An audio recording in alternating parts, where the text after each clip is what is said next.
Selamat malam Bapak Ibu, Romo, dan teman-teman sekalian. Jumpa lagi kita di webinar Ignasiopedia yang ke-6. Selamat datang juga buat Bapak Ibu, teman-teman yang baru hadir pertama kali, ataupun yang sudah rajin ikut pertemuan dari pertama. Gimana kabarnya Bapak Ibu semuanya? Semoga selalu dalam keadaan yang sehat dan baik-baik aja ya, terutama karena kita mau merayakan Natal nih sebentar lagi. Tidak terasa ya, kita sudah belajar bersama selama lebih dari setengah jalan ini dari seluruh rangkaian Ignasiopedia. Kita mulai Ignasiopedia pertama di bulan Oktober ya Bapak Ibu, dan kita saat ini sudah memasuki bulan yang ketiga. Pertemuan terakhir di bulan Desember ini gitu ya, terutama yang spesial karena kita mau menyambut Natal. Tentunya Romo dan Bapak Ibu, semua teman-teman juga tetap semangat ya. Kita akan lanjutkan terus webinar Ignasiopedia kita sampai nanti di pertemuan yang ke-10. Nah, seperti minggu-minggu yang sebelumnya, malam hari ini kita akan menggali lebih dalam lagi tentang nilai-nilai spiritualitas Ignatian nih Bapak Ibu. Tapi sebelumnya, perkenalkan, saya memperkenalkan diri gitu ya. Nama saya Friska. Saya lulusan dari ADMI Kolose Santo Mikael, Surakarta, gitu. Nah, malam hari ini topik yang akan kita bawakan, yang akan kita dibawakan oleh Romo Nano, adalah tentang eleksio dan kelekatan yang tidak teratur, gitu ya. Sebelum kita mulai sesi ini, ada beberapa informasi yang mau saya sampaikan, Bapak Ibu. Yang pertama, silahkan Bapak Ibu dan teman-teman untuk berpindah ke Ignasiopedia Community gitu ya. Sudah dibagikan link di WhatsApp yang sebelumnya di peserta Ignasiopedia. Ini merupakan fitur baru dari WhatsApp. Tentunya nanti privasi pesertanya akan lebih terjaga gitu ya, dan sifat grupnya akan tetap bersifat satu arah nih dari panitia saja gitu ya Bapak Ibu. Yang kedua, nanti boleh teman-teman silahkan follow Instagram Ignasiopedia, boleh like, komen, dan share juga. Boleh tag di @Ignatiopedia, sekaligus bantu share kegiatan Ignasiopedia ke teman, ke keluarga, ke teman kantor, mungkin ya, ke saudara, grup lingkungan, grup paroki. Jika Bapak, Ibu, dan teman-teman semua merasa memang sesi ini sangat bermanfaat gitu ya. Karena kita masih ada lagi 4 sesi yang lain gitu yang bisa diikuti ya. Lalu Ignatiopedia ini juga akan ditayangkan di YouTube Asosiasi Alumni Jesuit Indonesia. Boleh Bapak Ibu teman-teman bisa search Ignatiopedia di YouTube gitu, karena saat ini sudah ditayangkan untuk sampai pertemuan yang keempat. Nanti di minggu ini akan tayang di pertemuan yang kelima yang kemarin gitu ya. Nah, baiklah Bapak Ibu, tanpa berlama-lama lagi gitu ya, mari kita membuka webinar malam hari ini dengan doa pembuka. Saya akan pimpin doa. Mari kita mempersiapkan hati dan pikiran kita masing-masing. Dalam nama Bapa dan Putra dan Roh Kudus. Amin. Allah yang selalu mencinta, kami mengenang pertobatan Santo Ignatius Loyola, mimpi-mimpinya yang hancur, kesehatannya yang rapuh, kegagalannya yang nyata, doa-doa dan imajinasinya, perjuangan dan pergulatan batinnya, keinginan melayani sesama, membantu jiwa-jiwa menemukan penghiburan dari putramu yang telah bangkit, ketaatannya pada gereja yang suci. Kami mohon ya Tuhan, agar Engkau memperbarui semangat Santo Ignatius dalam diri kami, supaya kami mampu menghayati dengan baik apa yang telah kami pilih. Amin. Santo Ignatius, doakanlah kami. Dalam nama Bapa dan Putra dan Roh Kudus. Amin. Oke, Bapak Ibu, ini saya akan perkenalkan gitu ya narasumber dan materi kita pada malam hari ini. Ya, seperti yang Bapak Ibu sudah ketahui sebelumnya dan sudah tidak asing lagi gitu ya. Narasumber kita malam hari ini adalah Romo Agustinus Setio Darmono SY yang biasa lebih akrab kita panggil dengan Romo Nano.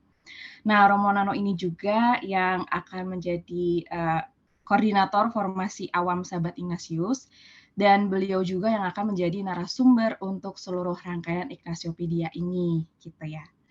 Nah, malam hari ini kita akan belajar lebih lanjut tentang konsep Aleksio dan kelekatan tidak teratur. Kita tahu ya Bapak Ibu, setiap hari kita dihadapkan pada banyak pilihan, dan di momen-momen itu kita harus bisa memilih dengan tepat, baik itu pilihan yang mudah, yang tidak terlalu susah, atau bahkan yang sangat susah untuk dipilih gitu ya. Dan salah satu kendala dalam proses memilih dengan tepat itu biasanya adanya kelekatan tidak teratur. Salah satu contoh kelekatan tidak teratur nih Bapak Ibu, biasanya adalah terkait dengan adiksi ya. Entah itu pada barang, pada makanan, pada orang, pada tempat, pada status, pangkat, kegiatan, dan lain-lain gitu. Adiksi ini kadang membuat kita tidak bisa lepas bebas dalam membuat pilihan dan tidak bisa objektif nih ketika melihat situasi. Kemampuan memilih yang tepat ini sebenarnya memperlancar urusan pribadi dan juga urusan orang-orang yang terkait dengan hidup dan pekerjaan kita. Gitu. Bisa dibayangkan ya Bapak Ibu kalau kita tidak mampu memilih dengan tepat akan berdampak negatif bagi pertumbuhan pribadi kita sebagai manusia gitu. Dan efek ketidakmampuan ini juga akan berdampak ke orang-orang terdekat kita. Nah, lebih lanjutnya kita belajar lagi tentang konsep ini dan bagaimana nanti Bapak Ibu dan teman-teman juga bisa ikut mempraktekannya. Maka langsung saya undang Romo Nano. Silahkan, waktu dan tempat saya persilahkan, Romo. Rizka, terima kasih banyak atas kehadiranmu sebagai MC pada malam hari ini. Terima kasih, Romo.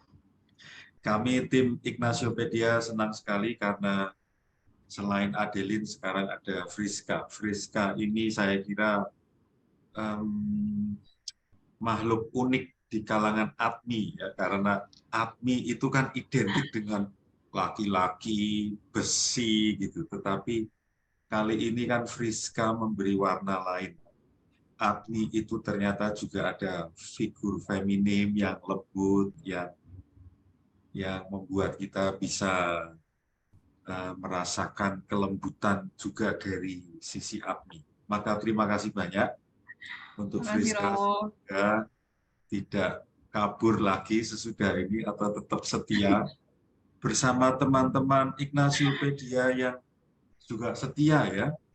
Iya. Maka saya juga berterima kasih pada teman-teman Ignaciopedia yang setia mengikuti proses belajar lewat webinar ini. Ada banyak yang wajah-wajah yang saya semakin hafal. Juga terima kasih kepada para peserta baru yang mungkin baru join pada malam hari ini. Saya mau mengingatkan lagi kita semua, teman-teman, bahwa tokoh Ignatius Loyola yang akhirnya wajahnya kami pakai sebagai logo pertemuan kita setiap 2 minggu ini, Ignaciopedia. Pribadi Ignatius Loyola itu sungguh-sungguh pribadi yang inspiratif. Kisah hidupnya yang ada di dalam autobiografi itu tidak pernah habis untuk diserap inspirasinya, idenya, aspirasinya. Maka kami sangat bersyukur teman-teman mau bergabung bersama Ignaciopedia untuk menimba inspirasi dari tokoh Ignatius yang mewariskan satu ilmu yang sangat luar biasa, kaya, mendalam, dan inspiratif, yaitu latihan rohani. Kita sudah mencoba mengenali latihan rohani bagian demi bagian, dan kali ini di pertemuan ke-6 kita akan belajar salah satu bagian dari latihan rohani yang sangat penting, yaitu Aleksio. Kalau kelekatan tidak teratur, seperti tadi juga sudah dijelaskan oleh Friska, kita pernah belajar secara khusus beberapa waktu yang lalu. Setiap hari kita itu selalu memilih. Aleksio itu dari kata kalau dalam bahasa Inggris to elect, kalau ada istilah general election, pemilihan umum. Tahun 2024 nanti kita akan melakukan general election, pemilihan umum.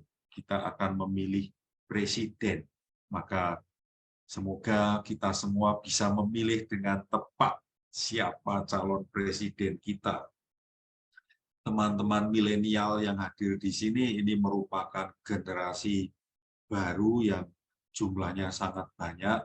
Saya berharap generasi milenial juga semakin sadar untuk memilih dan lebih tepatnya semoga lebih cerdas dalam hal memilih.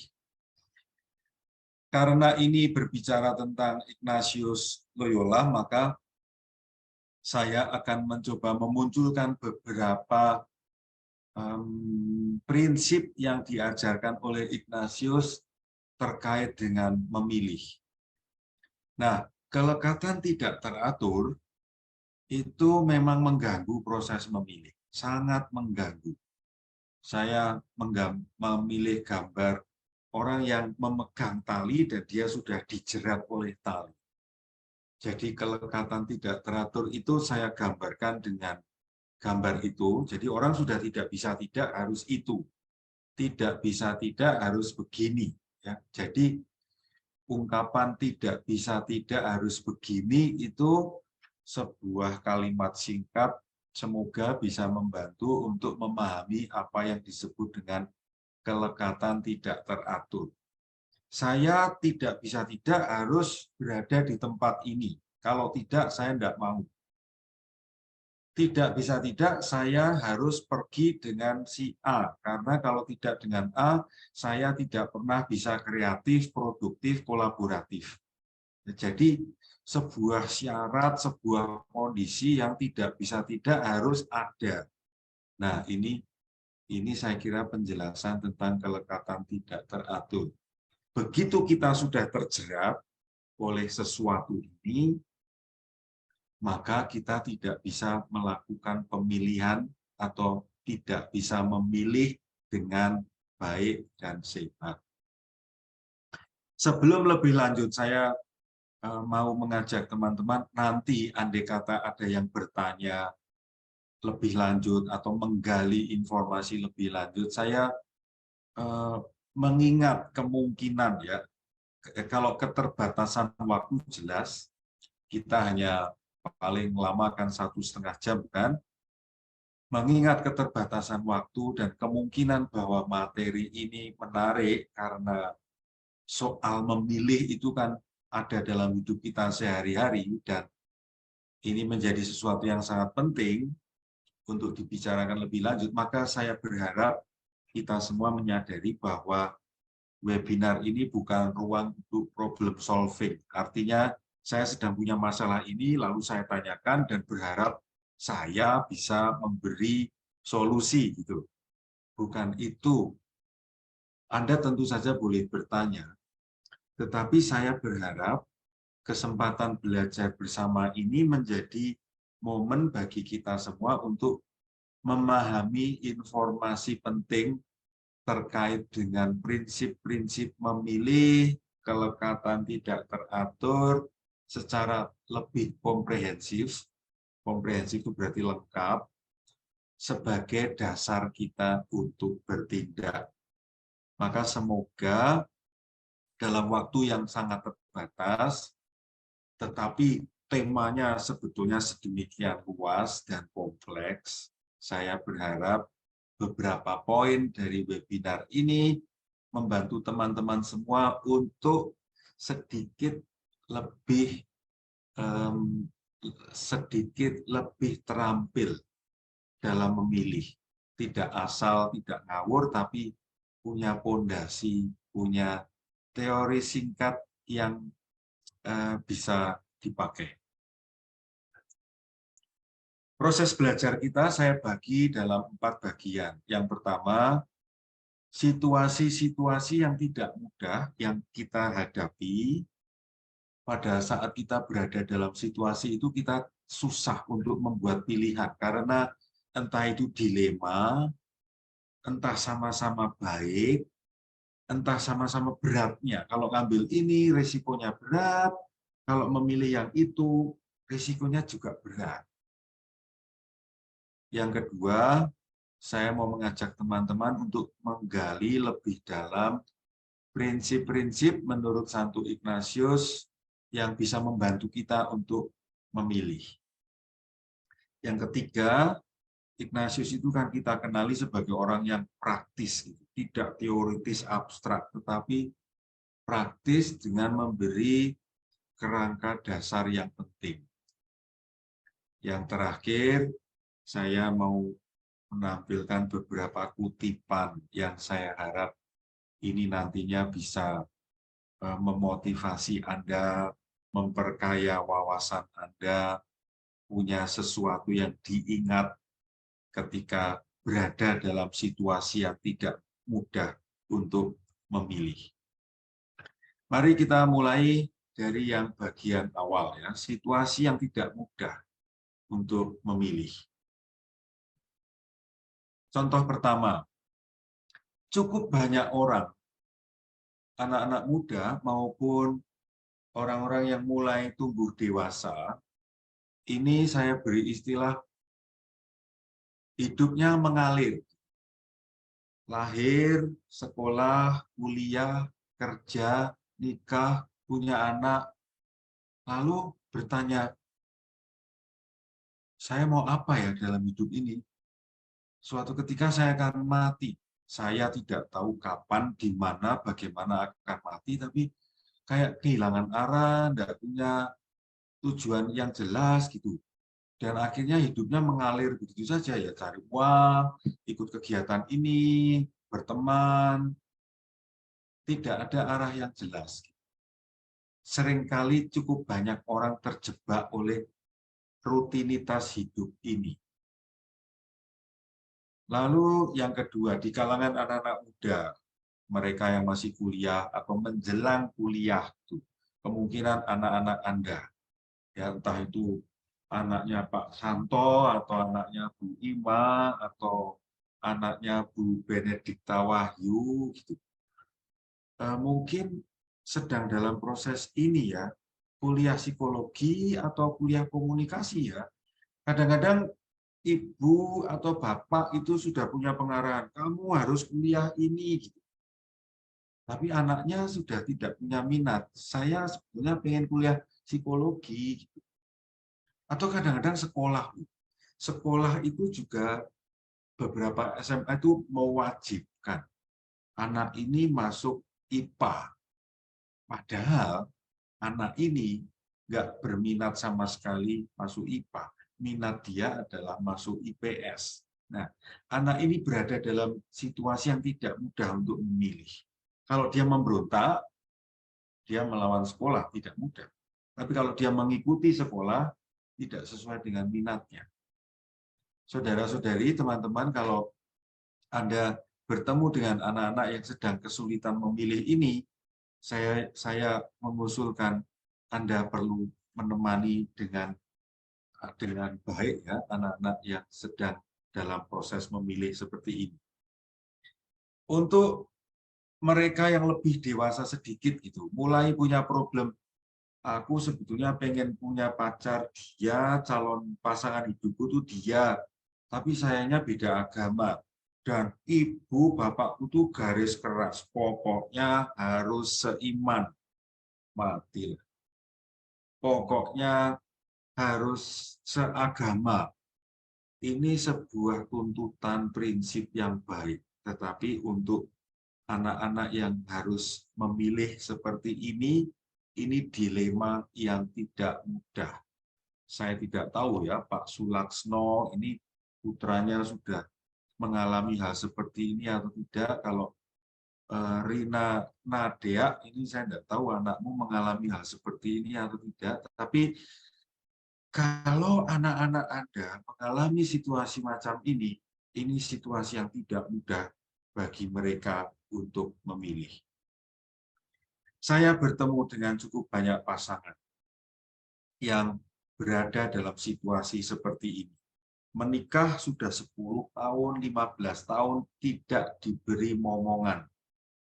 Maka mereka mulai berpikir, adopsi, iya atau tidak. Kalau adopsi, risikonya begini, keuntungannya begini. Kalau tidak adopsi, nanti kalau tua yang ngurusi kita siapa?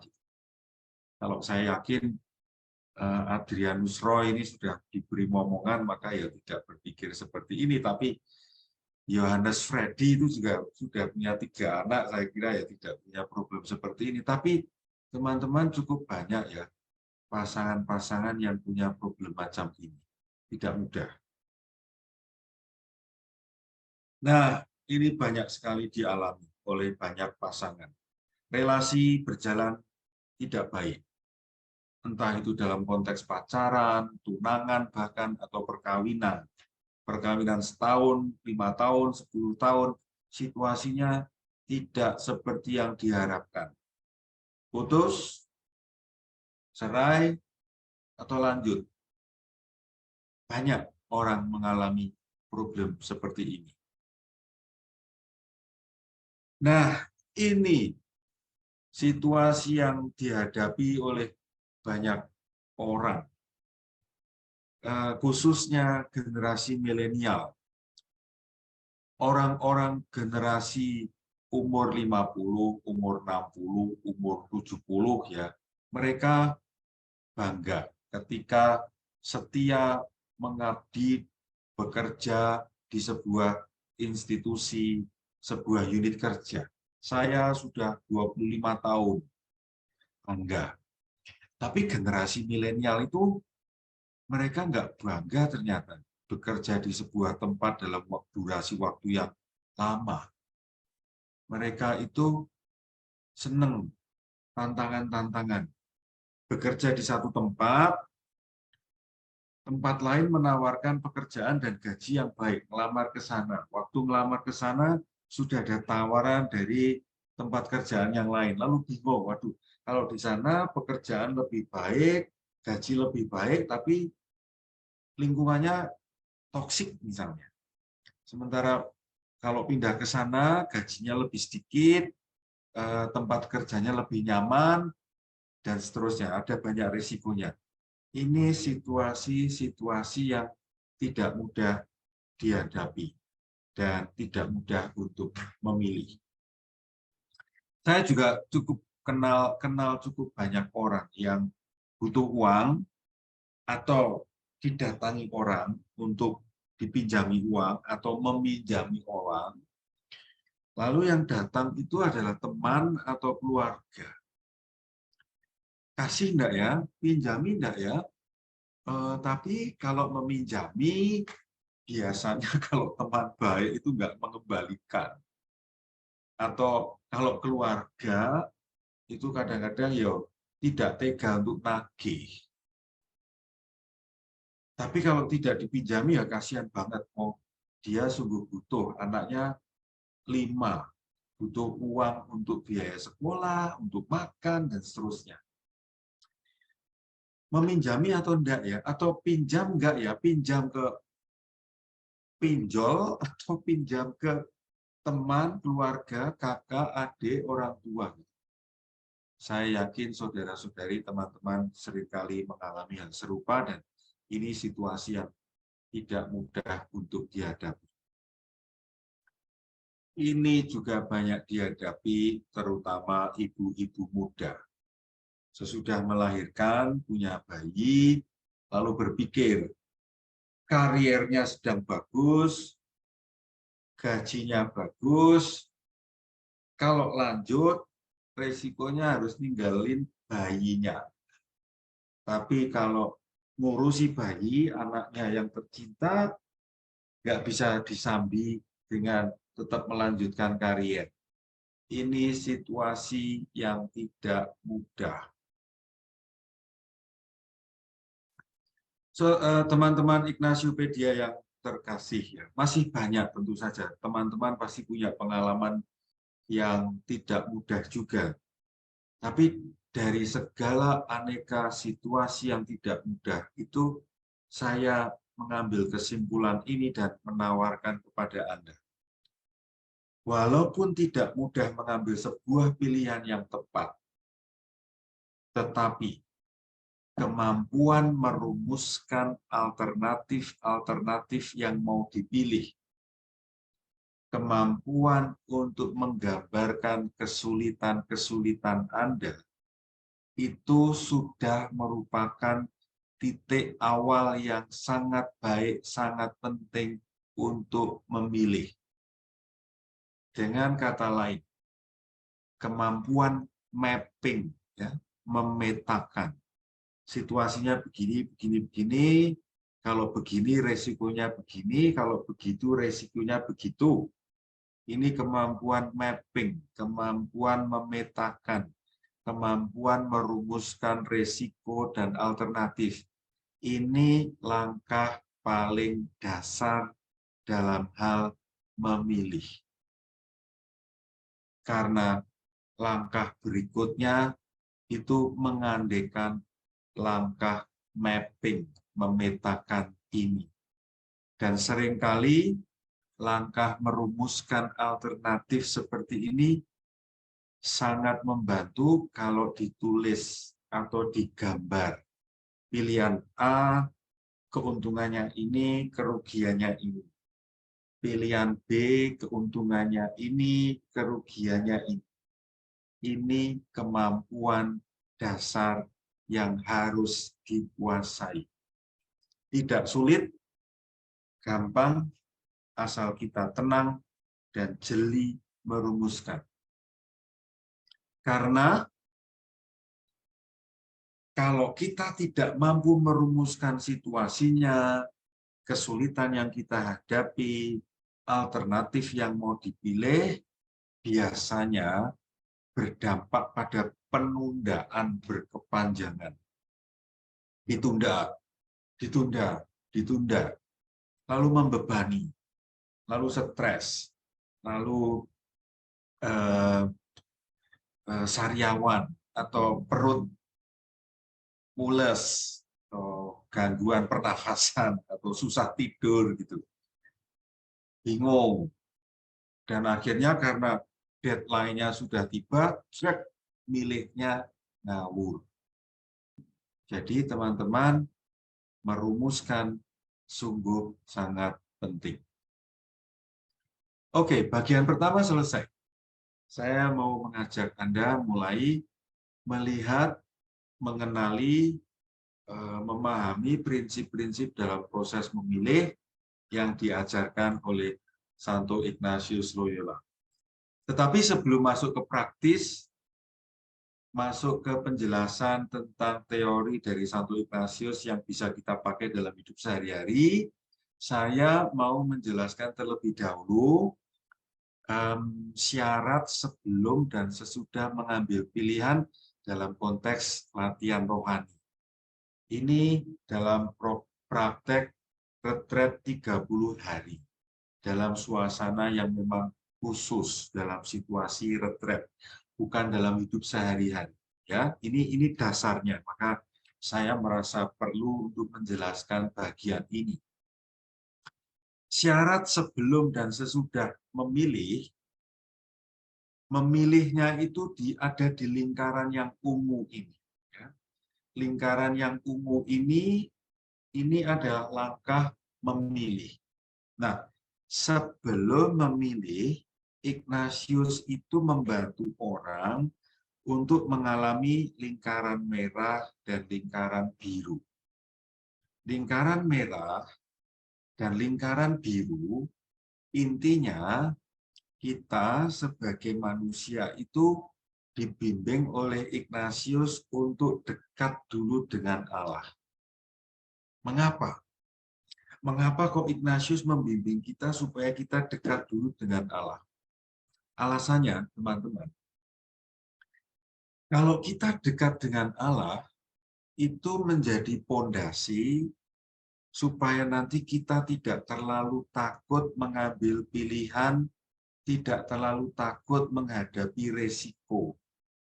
Karena kalau saya dekat dengan Allah, iman saya makin kuat pada Allah, ketika saya harus mengambil sebuah pilihan yang berat, sulit, resikonya tinggi, paling tidak saya sudah yakin bahwa saya tidak sendirian.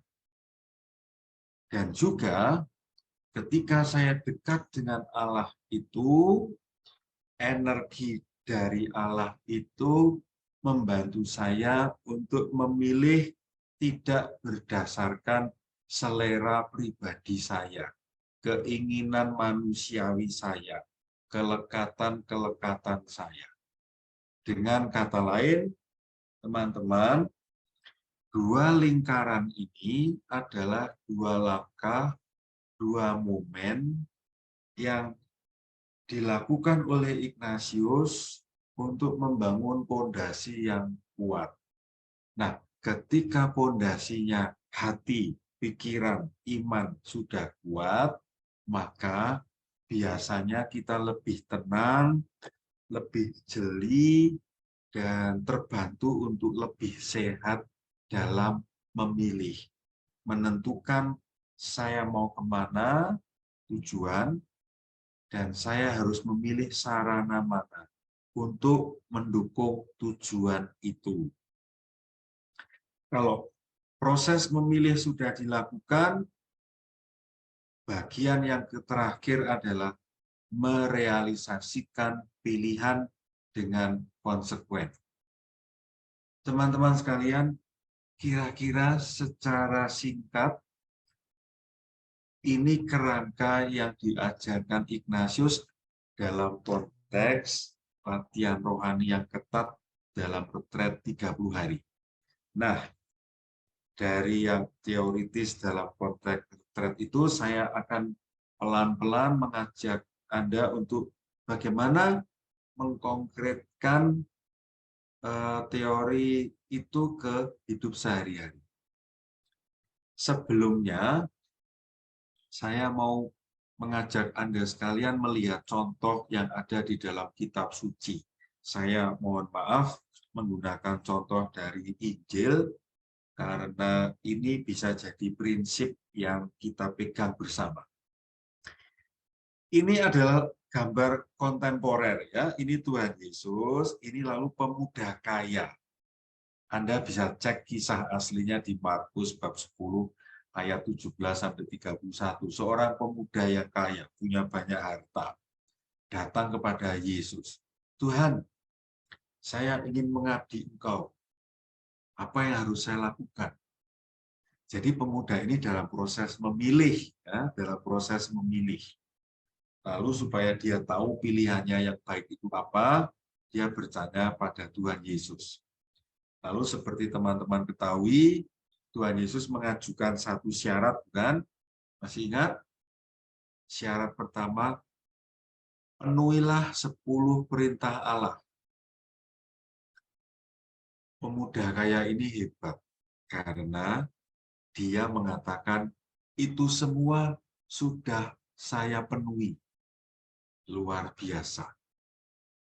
Amat jarang pemuda kaya, lulusan kolese Yesuit yang sudah sukses dalam bisnis onderdil mobil misalnya, itu bisa memenuhi 10 perintah Allah. Orang ini bisa. Terus, begitu tahu orang ini sudah memenuhi 10 perintah Allah, Tuhan Yesus mengajukan syarat kedua. Jual segala milikmu. Bagikan hasil penjualan ke orang miskin. Lalu kamu ikuti saya. Teman-teman sudah tahu semua jawabannya, bukan? Apalagi teman kita bernama Ignatius Immanuel. Ini gabungan nama yang hebat semua ini. Ignatius masih Immanuel pula, ya. Ignatius itu idola saya, Immanuel itu Tuhan beserta kita. Pemuda ini mengatakan, waduh, berat kalau saya harus meninggalkan harta ini, semua kekayaan saya jual. Tidak bisa. Mobil saya Ferrari ini udah jingkrak. Teman-temanku, ini sebuah contoh, ya, kisah ini menjadi sebuah contoh. Pemuda ini sudah terikat dengan kekayaannya. Dia lekat, ya, dia lekat dengan kekayaannya. Sehingga ketika Tuhan sendiri menunjukkan jalan ke sana, gitu, dia tidak mau. Ini sebuah contoh. Betapa kuatnya pengaruh kelekatan tidak teratur yang membuat orang tidak bisa bebas mengikuti perintah Allah. Oke, lalu ini contoh kebalikannya, teman. Anda bisa menebak, bukan? Bisa ngecek di Injil Markus bab 12 ayat 41 sampai 44. Janda miskin. Dia hanya punya uang sedikit, yang jauh lebih sedikit ketimbang si pemuda kaya. Dia hanya punya uang sedikit. Tetapi janda ini berani melepaskan uang yang sedikit itu untuk dipersembahkan di bait Allah. Ini orang yang lebih kaya, yang memberi uang lebih banyak daripada janda miskin ini. Tetapi kita semua tahu, apa yang disumbangkan oleh janda miskin ini jauh lebih besar, karena orang ini tidak punya banyak. Ini sebuah contoh yang bisa dimaknai, inilah orang yang tidak lekat dengan hartanya. Oke. Ini tadi sudah saya ulang-ulang tentang kelekatan tidak teratur seperti magnet gitu. Magnet itu menarik benda. Begitu benda itu sudah lekat pada magnet, dia sulit untuk melepaskan diri. Ini simbol yang kesekian tentang kelekatan tidak teratur. Teman-temanku, sampai di sini saya bisa mengusulkan pada Anda, ketika Anda dalam proses memilih, tadinya selain kemampuan memetakan situasi dan alternatif-alternatif pilihan, hal kedua yang bisa jadi catatan penting adalah cermati kelekatan-kelekatan kita. Begitu ada kelekatan-kelekatan tertentu dalam proses memilih, waspadai pilihan-pilihan yang kita ambil bisa sangat mungkin tidak sehat, tidak baik, tidak tepat.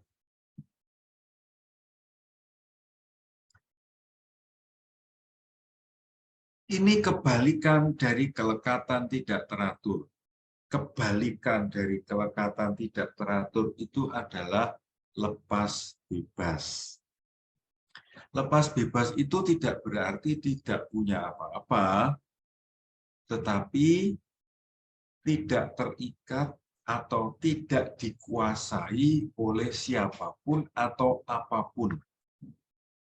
Saya bisa makan nasi, bisa makan kentang, bisa makan roti. Kalau di Indonesia ya saya makan nasi.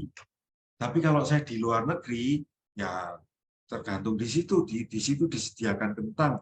Oke, saya makan kentang.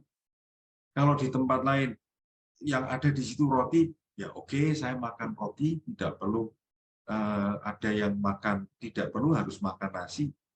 Cukup banyak orang Indonesia itu mempunyai kelekatan tidak teratur pada nasi. Jadi hidup di Eropa, Amerika, Australia tetap membawa rice cooker. Dan yang sangat tipikal Indonesia adalah Indomie. Jadi kemana-mana bawa Indomie. Ziarah ke Eropa 10 hari, satu tas kecil isinya Indomie, penyelamat selera dan kekenyangan perut dengan puas gitu ya.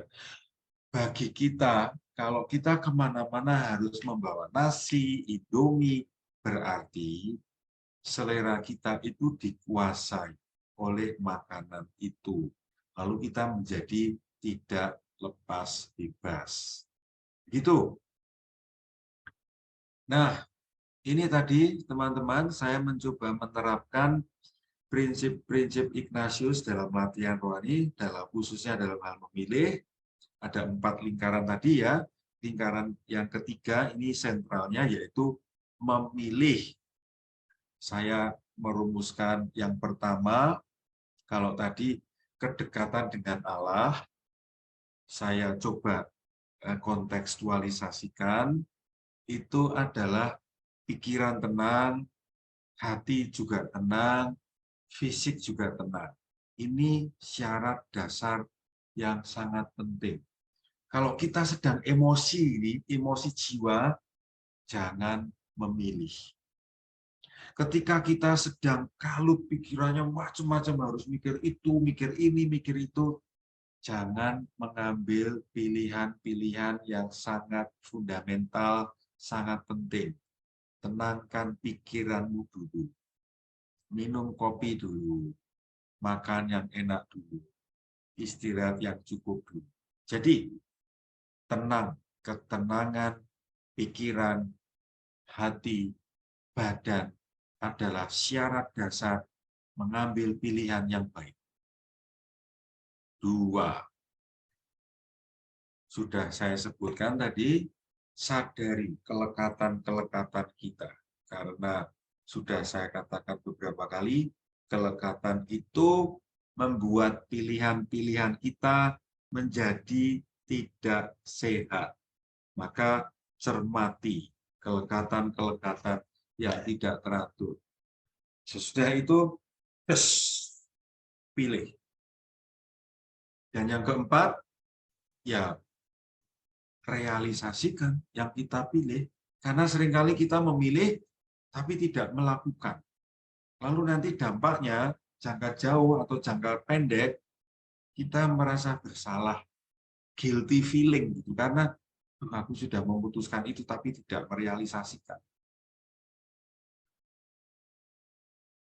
Kumpulan akumulasi rasa bersalah karena tidak mengeksekusi pilihan itu yang mempengaruhi ketenangan batin kita loh teman-teman. Kalau banyak hal yang kita pilih dan kita eksekusi, dampaknya sebetulnya adalah ada kepuasan, ada rasa syukur, ada rasa bangga, rasa percaya diri. Ya, jadi lingkaran kuning berisi kata kerja merealisasikan ini juga sangat vital. Kadang-kadang kita terjebak hanya sampai pada lingkaran yang ketiga. Atau kadang-kadang kita karena kondisi ini langsung lompat di lingkaran yang ketiga. Kurang tepat. Cermati 4 lingkaran ini. Oke, prinsip-prinsip berikutnya. Ada 3 prinsip memilih, kekeliruan umum, dan ada jenis pilihan yang bisa diubah, dan ada pilihan yang tidak bisa diubah. Tentang 3 prinsip memilih. Teman-teman, ini Ignatius banget. Ini asas dasar banget. Ini Ignatian banget. Ini Ignatius Loyola banget. Yang pertama, kita sudah harus menentukan tujuan. Kita mau kemana?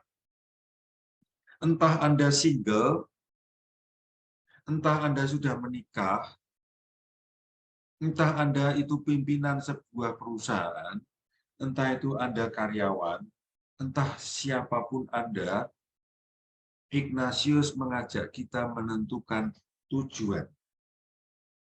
Organisasi kita itu tujuannya mau kemana? Saya sebagai pribadi itu mau kemana?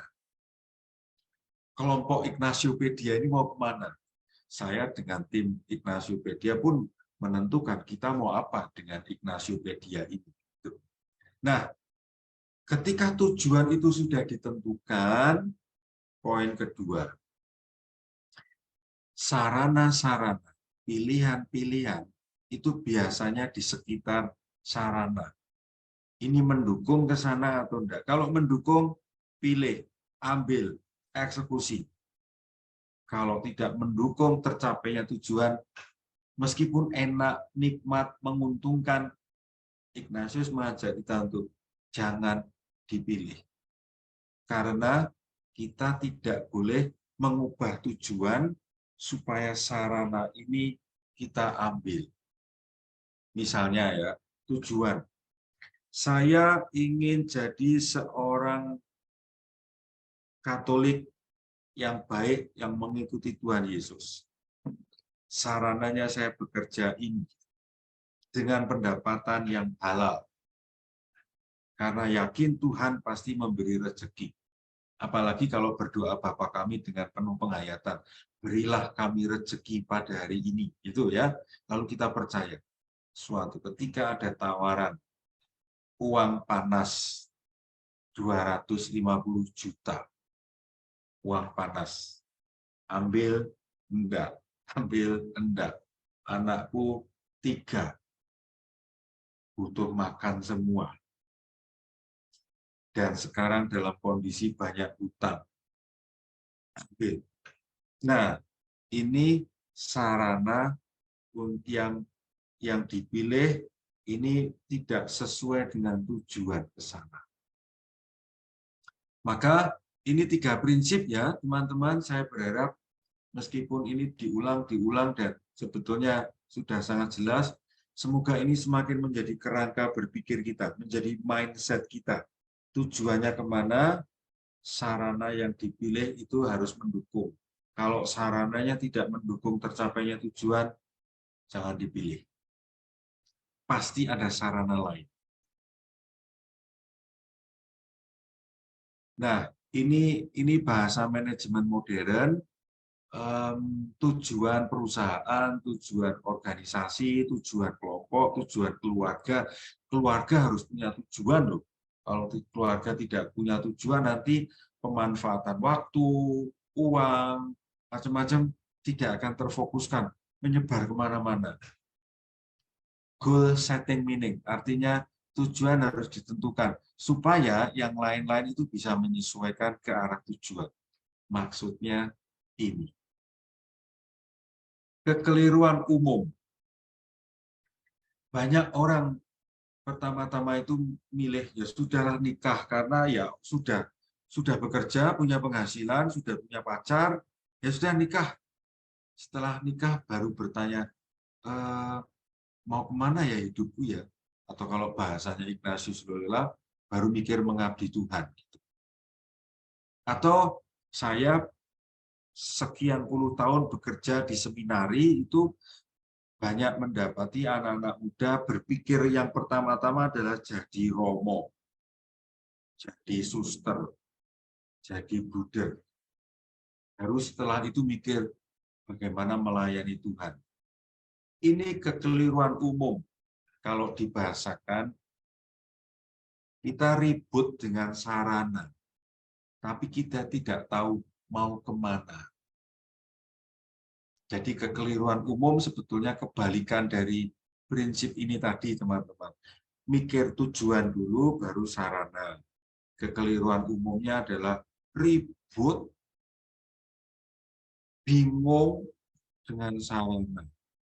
Sementara belum tahu tujuan ke depan mau kemana.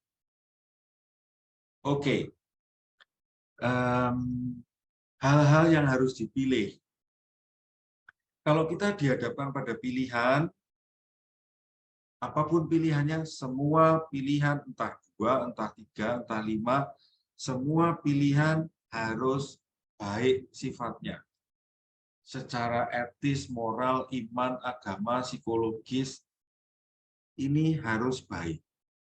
Begitu pilihan sudah bernada tidak baik, kalau bahasa umumnya ya sudah haram atau sudah tidak tepat, sudah memenuhi aturan, Ignatius mengajarkan sudah tidak layak dijadikan alternatif untuk dipilih. Jadi teman-teman, prinsip ini membantu untuk mengurangi alternatif pilihan. Misalnya ada 5 kemungkinan pilihan. Ternyata ada 2 yang sebetulnya nggak benar, nggak lurus. Maka ini harus gugur, sehingga pilihannya tinggal 3. Ini yang dimaksud dengan hal yang harus dipilih itu bersifat baik. Dua jenis pilihan, ada yang bisa diubah dan ada yang tidak bisa dirubah. Kalau pilihan kita menyangkut pilihan yang tidak dapat diubah, maka apapun pilihannya itu tidak bisa dibatalkan. Contohnya adalah menikah secara Katolik, menjadi imam, suster, bruder. Ini sebetulnya pilihan-pilihan yang tidak bisa dirubah, tidak bisa dibatalkan. Nah, jika seseorang telah melakukan pemilihan yang tidak benar, proses memilih sebelumnya tidak benar, tetapi sudah menikah, sudah punya 2 anak, pernikahannya resmi, sah, sakramen di gereja, sudah ditabiskan, sudah kaul, tidak boleh melakukan pemilihan ulang ganti pasangan, keluar dari kongregasi, tidak bisa. Ignatius Loyola menyarankan, berusahalah menghayati pilihan itu dengan lebih baik. Jadi bukan proses memilih yang diulang, tetapi penghayatan atas pilihan itu yang diperbaiki. Sementara kalau pemilihan yang kita pilih itu bisa dirubah, itu proses memilihnya bisa diulang. Proses memilihnya bisa diulang. Ini menyangkut misalnya profesi, karier, kuliah, komunitas-komunitas di mana kita terlibat, komitmen-komitmen yang pernah saya lakukan, yang pernah saya buat untuk teman, untuk kelompok, untuk organisasi, ini bisa dirubah. Ini bisa diulang lagi proses memilih. Sekarang lebih konkret bagaimana cara memilih. Ignatius mempunyai 2 cara dan mengajarkan pada kita 2 cara ini. Cara yang pertama. Cara yang pertama ini terdiri dari 5 langkah. Langkah yang pertama, diulang lagi. Tujuan, sarananya apa? Sikap lepas bebas. Ya, ini harus jelas dulu saya mau kemana. Saya mau membangun keluarga yang mau saya bangun begini. Nah, tentang finansial, relasi dengan yang lain-lain diatur. Sarana mendukung tujuan. Ini prinsip gampang dipahami. Semoga membantu teman-teman untuk menentukan sarana-sarananya. Langkah kedua, mohon Tuhan itu menerangi kehendakku.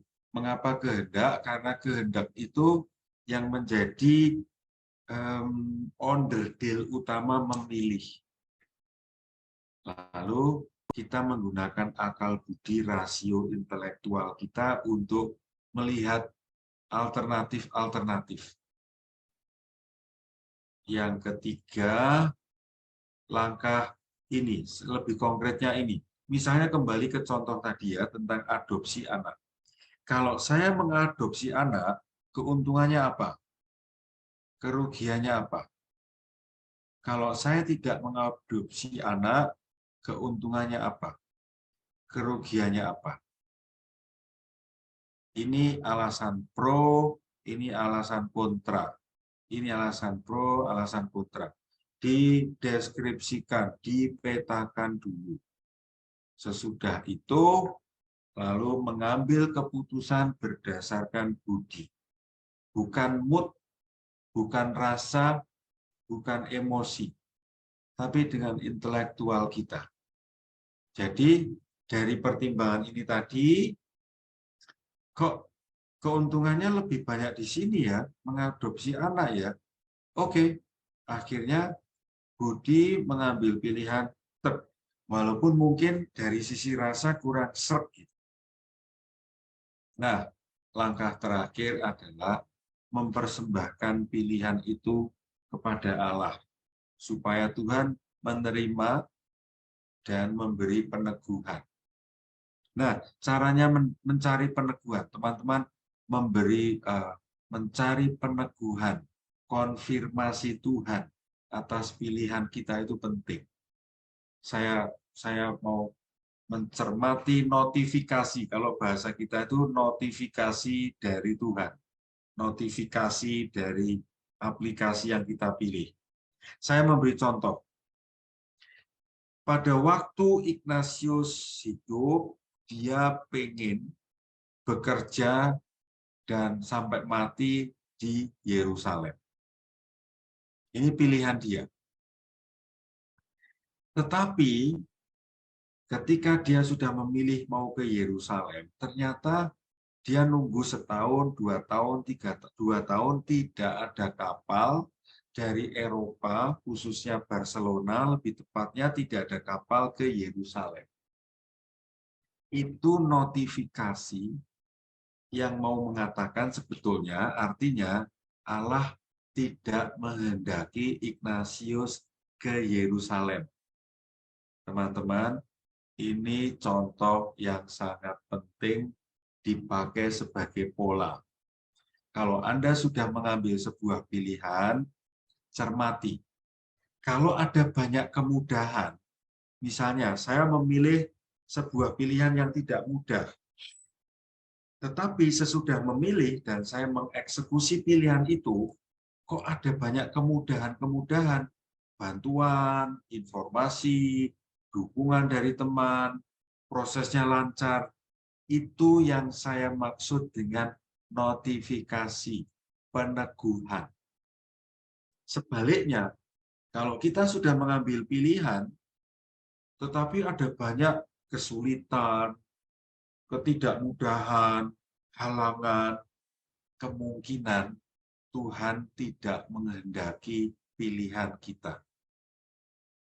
Semoga teman-teman paham tentang hal ini.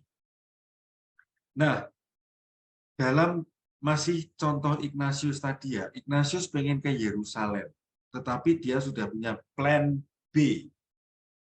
Plan B dia adalah kalau tidak bisa ke Yerusalem, dia akan ke Roma. Nah, pada waktu akhirnya Ignatius berjalan ke Roma, dia mendapat konfirmasi dari Allah. Ini gambar ilustrasinya. Jadi Tuhan Yesus digambarkan itu mendukung pilihan Ignatius ke kota Roma. Teman-temanku, dengan gambar-gambar ini tadi, saya mau mengingatkan lagi, saya ulang, ketika kita sudah mengambil pilihan, cermatilah peneguhan-peneguhan atau konfirmasi-konfirmasi. Kalau ada banyak konfirmasi, kemungkinan pilihan kita tepat. Kalau ada banyak kesulitan, halangan, tantangan, ketidaklancaran, kemungkinan pilihan kita harus kita pikir ulang. Maksudnya demikian. Oke, cara pertama sudah selesai. Cara yang kedua. Pedoman pertama, ini saya ulang lagi atau Ignatius mengulang lagi ya. Kedekatan orang dengan Allah itu pondasi untuk memilih. 2. Ini Ignatius menurut saya kreatif banget ya, tapi sekaligus juga efisien serta taktis. Bayangkan seseorang yang belum pernah kamu kenali, belum pernah kamu lihat. Kamu ingin saya ingin orang yang tidak saya kenali ini hidupnya menjadi lebih baik, lebih baik, lebih baik. Lalu saya memberi nasihat pada orang ini. Kalau kamu mau menjadi orang yang lebih baik, usul saya, lakukan ini, lakukan ini, lakukan ini. Nah, apa yang kita usulkan pada orang itu pilihan yang sebaiknya kita ambil. Jelas? Semoga tidak sulit memahaminya. Pedoman ketiga. Wah, ini Ignatius mulai imajinatif. Bayangkan saya, Anda, kita hampir mati. Nah, ketika hampir mati itu, pikirkan apa saja yang mau kamu lakukan. Biasanya, yang akan kita lakukan sebelum mati itu hal-hal yang baik.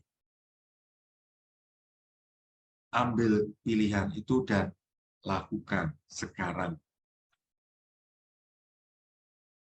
Ini lebih ngeri lagi, teman-teman.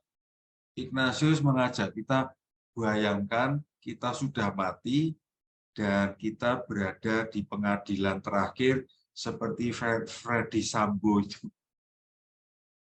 Kita dihadapkan pada pengadilan. Tentu, kalau kita berada di pengadilan, kita tidak ingin terlihat salah, keliru. Supaya tidak salah, supaya dakwaan-dakwaan, tuduhan-tuduhan kita itu tidak tergolong hal-hal yang berat, sudah layak dan sepantasnya bukan kita melakukan A, B, C, D, E, F, G, H yang baik, yang mulia, yang punya value, yang bagus. Nah, itu yang kita lakukan. Demikian tadi, teman-teman. Saya ulang sekali lagi, kalau mungkin terlalu cepat. Cara kedua, pertama, mendekatkan diri dulu pada Tuhan. Berdoa dulu, mohon ketenangan, mohon iman yang lebih kuat. Karena relasi yang dekat dengan Tuhan, itu pondasi yang baik untuk memilih. Yang kedua, bayangkan orang yang tidak Anda kenali, beri nasihat yang baik. Nasihat untuk orang itu sebetulnya untuk saya sendiri. Yang ketiga, bayangkan bahwa kita dalam situasi hampir mati. Kondisi seperti itu membantu kita biasanya memilih lebih baik. Yang keempat, bayangkan kita ada di pengadilan terakhir. Itu membantu kita memilih dengan baik. Bagian terakhir, quote, teman-teman, your choices create your reality. Pilihan-pilihan kita itu yang membentuk diri kita. Kalau saya memilih makanan-makanan yang sehat, sayur, vitamin, air cukup, protein cukup, maka ya badan yang terbentuk juga akan sehat. Kalau kita ngawur, pilihan-pilihan kita makan sembarangan, nggak memperhatikan kolesterol, trigliserid, ya realita yang kebentuk juga tidak akan sehat, bukan? Ini menurut saya sendiri merasa terbantu dengan kutipan ini. Pilihan-pilihan saya itu yang menciptakan, yang membentuk siapa diri saya. Yang kedua, life is a matter of choices, and every choice you make makes you. Sudah mirip-mirip 11-12 dengan yang tadi ya. Hidup itu memilih. Kalau saya memilih belok kanan, ya maka arah selanjutnya ya akan ditentukan oleh belokan pertama ini. Yang saya tidak akan mengalami apa yang disediakan di sini, yang belok kiri atau lurus. Jadi, setiap pilihan kita membentuk diri kita. Yang terakhir, semua yang ada di bumi ini, semua yang ada dalam hidup kita, keluarga, suami, istri, komunitas yang tempat tinggal saya, mobil, uang, relasi, semua itu diciptakan, itu adalah pemberian Tuhan. Dan itu diciptakan untuk saya, untuk Anda, untuk kita. Supaya kita itu bisa mengenal Tuhan lebih baik, mencintai Tuhan lebih kuat, dan melayani Tuhan lebih total lagi. Dengan kata lain, mari jangan sampai kita terjebak ribet dengan sarana, tetapi lalu kita malah menjadi lupa dengan tujuan yang utama. Teman-temanku yang terkasih, semoga dengan informasi singkat ini kita semua menjadi semakin terampil memilih dengan baik, agar hidup kita juga menjadi lebih baik. Demikian sumbangan saya terkait dengan latihan rohani Santo Ignatius Loyola, khususnya tentang eleksio dan kelekatan tidak teratur. Terima kasih banyak atas perhatian Anda semua. Semoga membantu. Saya kembalikan lagi kepada Priska.